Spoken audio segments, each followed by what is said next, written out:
Hello everyone, in today's video I'm going to show you how to disable or enable the autoplay for your Amazon Prime account.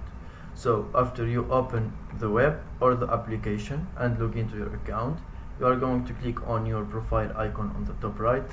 Then you are going to choose account and settings, and here you are going to click on the section player, and here as you can see you will find two. So the autoplay from on, you can just disable it to off, or you can just put it to on if it is by default off.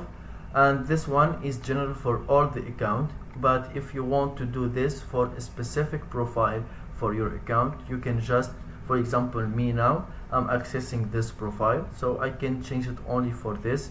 From on I can just put it to off, or from off I can just turn it to on, and that's it.